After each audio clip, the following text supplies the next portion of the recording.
다 같이 사도신경 고백하심으로 새벽 예배를 드리도록 하겠습니다. 나는 전능하신 아버지 하나님 천지의 창조주를 믿습니다. 나는 그의 유일하신 아들 우리 주 예수 그리스도를 믿습니다. 그는 성령으로 잉태되어 동정녀 마리아에게서 나시고 본디오 빌라도에게 고난을 받아 십자가에 못 박혀 죽으시고 장사된 지 사흘 만에 죽은 자 가운데서 다시 살아나셨으며 하늘에 오르시어 전능하신 아버지 하나님 우편에 앉아 계시다가 거기로부터 살아있는 자와 죽은 자를 심판하러 오십니다. 나는 성령을 믿으며 거룩한 공교회와 성도의 교제와 죄를 용서받는 것과 몸의 부활과 영생을 믿습니다. 아멘. 다 같이 찬송가 207장을 부르겠습니다.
다 같이 북부 가족이 드리는 새벽 기도문으로 함께 기도하겠습니다.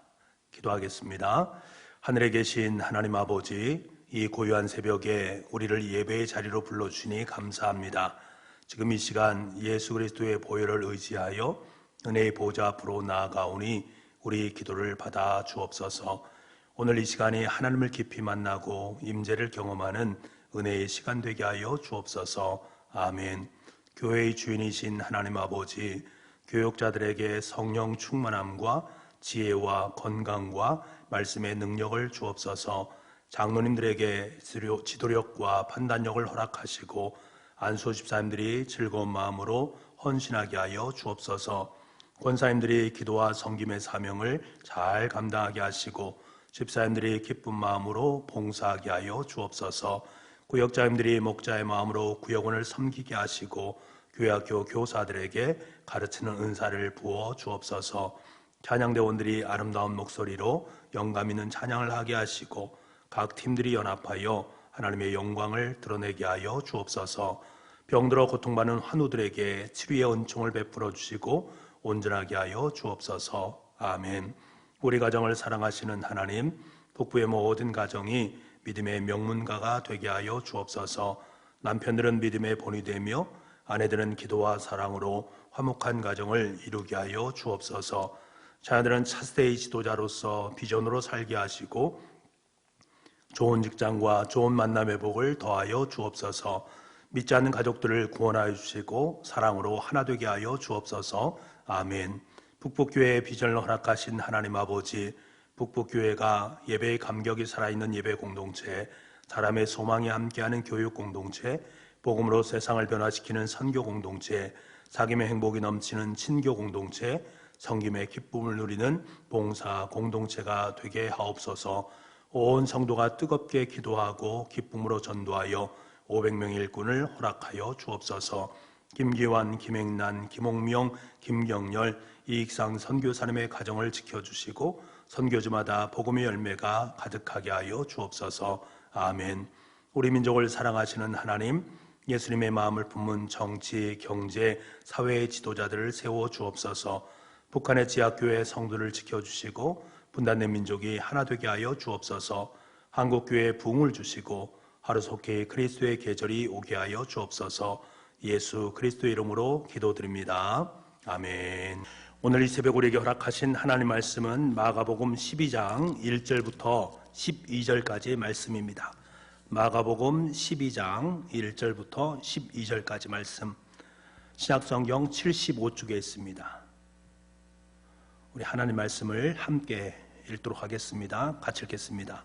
예수께서 비유로 그들에게 말씀하시되 한 사람이 포도원을 만들어 산울타리로 두르고 줍지 않은 틀을 만들고 망대를 지어서 농부들에게 새로 주고 타국에 갔더니 때가 이름에 농부들에게 포도원 소출 얼마를 받으려고 한 종을 보내니 그들이 종을 잡아 심히 때리고 거저 보내었거늘 다시 다른 종을 보내니 그의 머리에 상처를 내고 능욕하였거늘 또 다른 종을 보내니 그들이 그를 죽이고 또 그 외에 많은 종들도 더러는 때리고 더러는 죽인지라. 이제 한 사람이 남았으니 곧 그가 사랑하는 아들이라. 최후로 이를 보내며 이르되 내 아들은 존대하리라 하였더니 그 농부들이 서로 말하되 이는 상속자니 자 죽이자. 그러면 그 유산이 우리 것이 되리라 하고 이에 잡아 죽여 포도원 밖에 내던졌느니라. 포도원 주인이 어떻게 하겠느냐 와서 그 농부들을 진멸하고 포도원을 다른 사람들에게 주리라. 너희가 성경에 건축자들이 버린 돌이 모퉁이의 머릿돌이 되었나니 이것은 주로 말미암아 된 것이요 우리 눈에 놀랍도다 함을 읽어보지도 못하였느냐 하시니라. 그들이 예수의 이 비유가 자기들이 가르쳐 말씀하신 줄 알고 잡고 자되 무리를 두려워하여 예수를 두고 가니라. 아멘. 오늘도 주님 안에서 하루를 시작하는 여러분의 삶의 자리 속에 하나님의 은혜와 평강이 함께할 수 있기를 간절히 소망합니다. 어제 새벽에 우리가 함께 살펴보지 않았습니까? 성전을 잃어버린 이스라엘 백성들의 영적인 상태가 어떠했는가? 적나라하게 다 드러난 모습들을 보았습니다. 외형적인 성전이 분명히 눈앞에 존재하고 있는데 성전을 잃어버리고 있는 그의 모습, 잃어버렸다라는 표현 자체가 바른 표현인가? 라는 생각도 할 수 있습니다만 분명히 그런 것 같습니다. 눈앞에 성전은 존재하고 있지만 그 성전의 참된 의미가 상실되어져 버렸으니 잃어버린 것이나 마찬가지 아니겠습니까? 만민이 기도하는 집이어야 될 성전은 인간의 탐욕으로 물든 이합 집산의 장소가 되어버린 안타까운 현실을 우리는 보게 됩니다. 그러면서 우리의 삶의 자리, 나의 예배의 자리, 내가 성전으로 주어진 그 자리를 다시 한번 점검하기를 원하시는 주님의 마음을 느낄 수 있었습니다. 오늘 본문에는 주님께서 성전의 주인 행세를 하고 있었던 이스라엘 백성들의 이스라엘 지도자들의 실체가 어떠했는가 비유를 통해서 우리에게 말씀해 주는 모습을 보게 됩니다. 왜 이스라엘 성전이 이렇게 피폐하고 탐욕에 물든 장소로 변할 수밖에 없었는가, 이것을 비유로 말씀해 주고 있는데요, 우리 1절 말씀을 보기를 원합니다. 1절 말씀, 예수께서 비유로 그들에게 말씀하시되 한 사람이 포도원을 만들어 산울타리로 두르고 즙자는 틀을 만들고 망대를 지어서 농부들에게 새로 주고 타국에 갔더니, 주님께서 말씀하신 비유는 포도원을 만든 농부의 비유입니다. 비유에서 포도원은 소유주가 분명하지 않습니까? 포도원을 만든 사람이 소유주입니다. 포도원 주인은 포도원을 만들고 산울타리로 두르고 즙자는 틀을 만들고 망대를 지으게 됩니다. 그리고 난 후에 이 주인된 포도원 지기는 자신의 포도원에서 일할 농부들을 모으는 모습을 보게 됩니다. 이 농부들은 포도원의 주인이 아니지 않습니까? 이들은 소작농에 해당되는 사람들입니다. 소작농은 그 포도원의 주인이 아니기 때문에 자신의 노동력을 제공하고 그에 따른 삭스를 받게 됩니다. 그래서 소작농은 자신의 수고로 열매를 거두지만 반드시 주인에게는 원래 계약서에 명시된 대로 세금을 내야 합니다. 세를 바쳐야만 합니다. 세를 바치는가 바치지 않는가가 주인인가 소작농인가를 판가름하는 기준점이 되는 것들이지요. 그런데 다른 농작물과는 달리 포도원일 경우에는 포도원을 새로 만들었다고 해서 금세 포도를 딸 수 있는 것이 아니지 않습니까? 한 4년 정도를 기다려야 됩니다. 그리고 난 다음에 포도원의 열매를 맺게 되어지고 그 열매가를 통해서 이제 세를 내야 되는 것들이지요. 그래서 대개는 이 4년 정도는 세가 면제가 되어졌다고 합니다. 그리고 세가 면제되어진 4년이 지나고 난 다음에 열매가 나고 그 열매를 출하해서 팔게 되면 돈을 받지 않겠습니까? 그것의 어느 일정 부분을 세로 주인에게 주면 되는 것들입니다. 그런데 2절에 때라는 단어가 이제 등장하는데 이것은 어떤 때를 말하는가 하면 세를 면제해 주는 기간이 지났을 때를 의미하는 것입니다. 이제는 포도원에서 나는 소출을 거두고 거기에 합당한 세를 거두어 지불해야 되는 때가 되었다라는 것들이지요. 그래서 주인은 농부들과 약속한 대로 자신의 소작료를 받기 위해서 종을 보냈던 것입니다. 그런데 문제는 농부들의 반응이 참 이상합니다. 3절 말씀을 보겠습니다. 그들이 종을 잡아 심히 때리고 거저 보내었거늘. 농부들은 자신이 바쳐야 될 세를 반드시 내야 되는 것은 너무나도 당연한 이치인데 주인이 보낸 종들을 잡아서 심하게 때려서 빈손으로 보내는 모습들을 보게 됩니다. 명백히 계약 위반이고 범죄 행위를 범하고 있는 그들의 모습인 거지요. 주인은 다시 종을 보냅니다. 이번에는 머리에 상처를 내고 능욕까지 당하는 일이 벌어지게 되옵니다. 계속해서 종을 보내었지만 농부들의 반응은 달라지지 않고 있는 모습을 봅니다. 보통의 경우라면 이렇게 하면 참고 또 기다려주고 인내하는 것들이 어렵지 않겠습니까? 그런 사람은 거의 없습니다. 세를 받기 위해서 자신이 보낸 종을 죽음으로 몰아간다든가 또 세를 내지 않으면 주인이 무력으로 그것을 다시금 점령하게 되는 것들이 일반적인 것들입니다. 그런데 오늘 본문의 말씀을 보게 되면 주인은 그러하지 않았습니다. 종들을 보내고 또 보내는 모습을 보게 됩니다. 여러분, 이것은 우리에게 무엇을 말합니까? 이 비유의 수트를 통해서 이스라엘 백성들의 지금까지 삶의 모습이 어떠했는가를 잘 대변해 주고 있습니다. 이스라엘 역사가 마치 이러한 역사처럼 종을 보내고 하나님께서 종된 선자를 보내고 또 보냈지만 그들은 그 선자를 말을 듣지도 아니하고 또 선지자들의 머리에 상처를 내고 능욕하는 일까지 벌이는 참담한 이스라엘 역사를 말씀해 주고 있는 것들입니다. 역사 속에서 하나님은 이스라엘이 돌이키기까지 종들을 계속적으로 보냈습니다. 하지만 이스라엘 백성들은 하나님의 사람들을 죽이고 때리고 능욕하는 역사를 되풀이할 수밖에 없습니다. 그래서 어쩔 수 없이 하나님께서는 주인 되시는 하나님께서는 마지막으로 아들을 보내시겠다라고 마음속으로 작정을 하신 것들이지요. 6절 말씀이 그것을 말씀해 주고 있습니다. 6절입니다. 같이 한번 읽겠습니다. 시작. 이제 한 사람이 남았으니 곧 그가 사랑하는 아들이라 최후로 이를 보내며 이르되 내 아들은 존대하리라 하였더니, 그렇게 하나님은 여기셨는데 그들은 어떠했는가? 농부들의 반응은 이러했습니다. 7절과 8절입니다. 같이 읽겠습니다. 시작. 그 농부들이 서로 말하되 이는 상속자니 자 죽이자. 그러면 그 유산이 우리 것이 되리라 하고 이에 잡아 죽여 포도원 밖에 내던졌느니라. 주인이 마지막으로 아들을 보냈습니다. 그들이 아들을 받아들이기를 원했습니다만 그리하지 아니하고 포도원을 독차지하고 있는 그의 모습들을 보게 되는 것입니다. 아들을 보냈다 한다, 아들을 보냈다라는 것은 무엇을 의미합니까? 그들이 좀 받아들였으면 좋을 터인데 그러지 않았다라는 것을 동시에 말해주는 것이기 때문에 이제 주인이 등장할 시간이 되었다라는 것을 의미합니다. 아들은 포도원을 독차지하고 그 이익을 나누었던 그들의 탐욕, 이제 끝날 시간이 되었다라는 것을 의미합니다. 다시 말하면 아들을 보냈다라는 것은 하나님의 종말을 의미하는 것과 마찬가지의 모습입니다.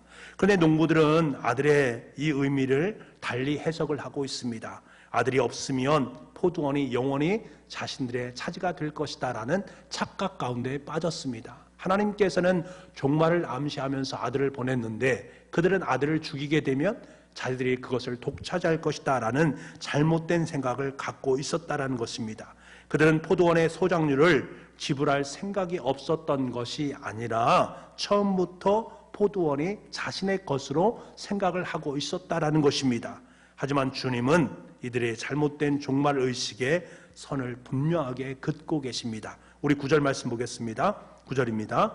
포도원 주인이 어떻게 하겠느냐? 와서 그 농부들을 진멸하고 포도원을 다른 사람에게 주리라. 포도원 주인의 생각과 농부들의 생각은 처음부터 달랐습니다.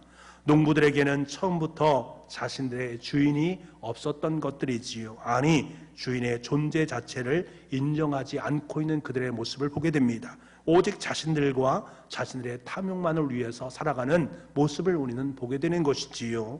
비유에 나타난 농부들의 탐욕이 이스라엘 지도자들의 탐욕과 겹쳐 보이는 것, 이것을 지금 주님은 말씀을 하고 계시는 것입니다. 비유를 통해서 그들의 실체가 고스란히 드러나게 되어지고 그것을 통렬하게 비판을 받게 되는 그 모습을 보게 됩니다. 그래서 주님께서는 이 비유의 핵심에 대해서 10절과 11절에 이렇게 말씀을 하고 있습니다. 10절과 11절입니다. 시작. 너희가 성경의 건축자들이 버린 돌이 모퉁이의 머릿돌이 되었나니 이것은 주로 말미암아 된 것이요 우리 눈에 놀랍도다 함을 읽어보지도 못하였느냐 하시니라. 주님께서 이 말씀을 비유로 말씀하신 장소가 어디입니까? 바로 예루살렘 성전에서 이 비유의 말씀을 하고 계신 것입니다.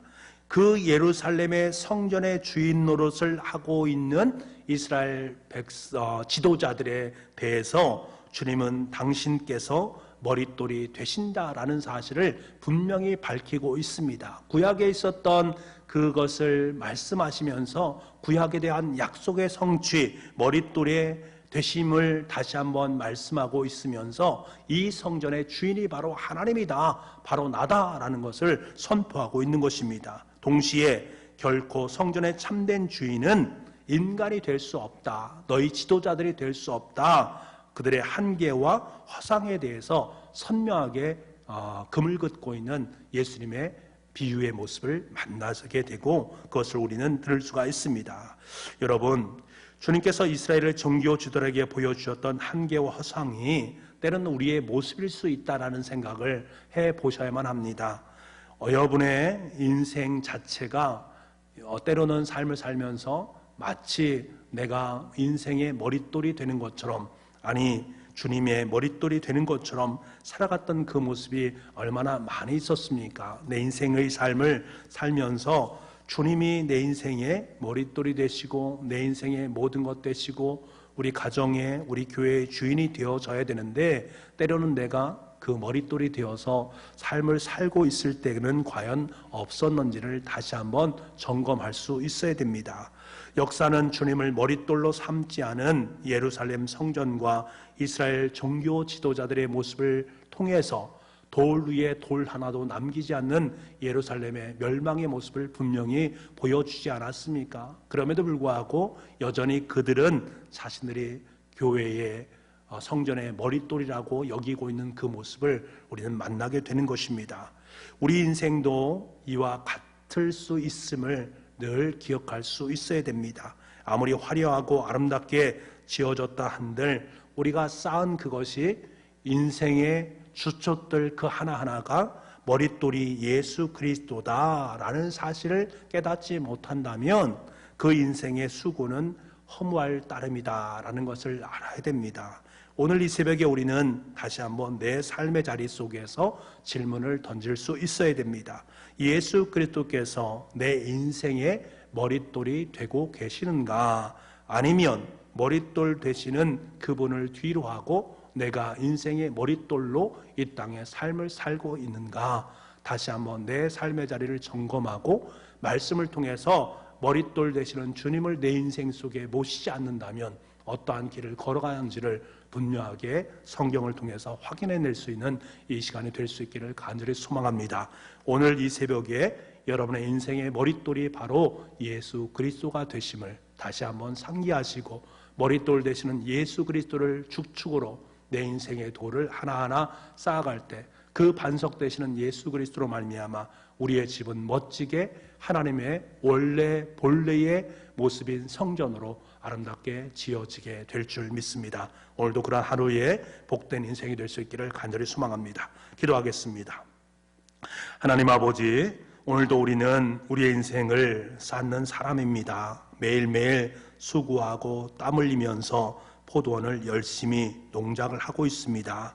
아버지 하나님, 그것이 마치 자신이 주인인 것처럼 인생을 쌓아가는 모습일 때가 얼마나 많이 있었는지요. 부디 우리를 긍휼히 여겨주셔서 우리 인생의 기초가 우리 자신의 탐욕이 되지 않도록 도와주시기를 간절히 소망합니다. 오직 예수 그리스도께서 우리 인생의 머릿돌이 되셔서 우리가 쌓은 인생이 하나님 안에서 영원토록 기억될 수 있는 아름다운 성전이 될 수 있도록 주님 은혜 허락하여 주옵소서. 모든 말씀을 예수님의 이름으로 기도하옵나이다. 아멘. 우리 다 같이 찬송가 415장을 부르겠습니다.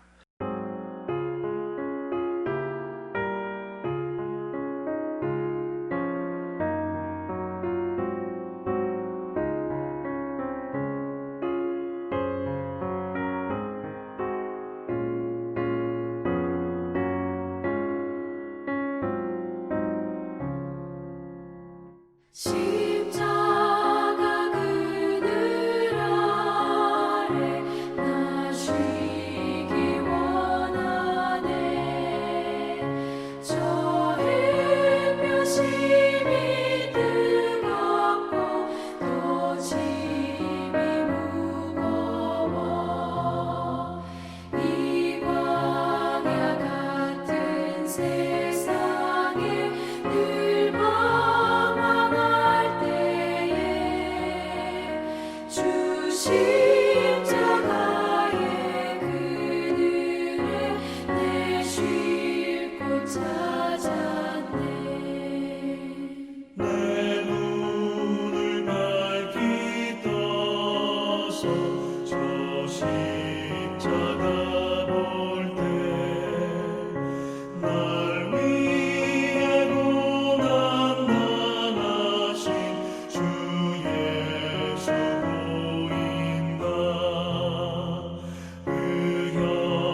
우리 이 시간에 함께 마음의 결단, 우리 함께 기도하는 시간을 갖겠습니다. 우리 이렇게 기도했으면 좋겠습니다.